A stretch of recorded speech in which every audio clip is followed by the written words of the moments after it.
Roshan, দেবলীনার ex boyfriend. তোমার সাহস হলো কি করে আমাকে ফোন করা? তুমি এখনো আমার উপর রেগে আছো বাড়ি? সেটাই স্বাভাবিক নয় কি? আমি যা করেছিলাম দেবলীনার কথাই করেছিলাম। ও আমাকে বলেছিল বিয়ে করবে, কিন্তু এখন শুনতে পাচ্ছি তোমার সাথে বিয়ের তারিখ ঠিক হয়ে গেছে। ঠিকই শুনেছো, কিন্তু আমি যা কিছু করেছি শুধু দেবলীনাকে পাওয়ার লোভে করেছি। কিন্তু এখন বুঝতে পারছি ও আমাকে ডাবল ক্রস করছে। ও তোমাকেও ঠকাচ্ছে, শুধুমাত্র তোমার টাকা আর সম্পত্তির জন্য তোমার সাথে আছে। আমি তোমায় হেল্প করতে পারি।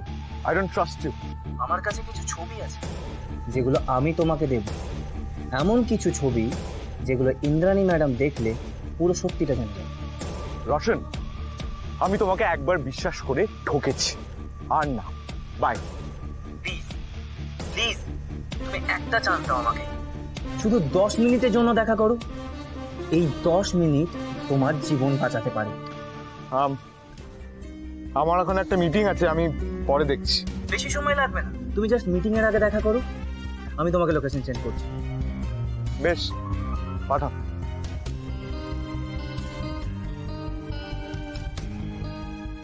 ঈশান সাহেব, আপনি ঠিক আছেন? ঈশান সাহেব, আপনি কি ঠিক আছেন? তুমি তো দেখলে জাদুকর, দেবলীনা অনুশ্রীর সাথে কি করলো তুমি তো দেখলে। তারপরে আমি কি করে ঠিক থাকবো?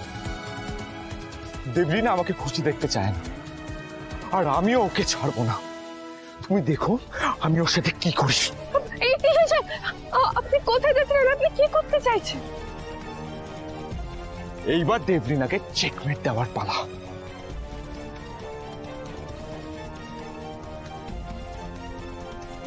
এই মুহূর্তে ছোট সাহেবই একমাত্র ঈশান সাহেবকে সামলাতে পারবে।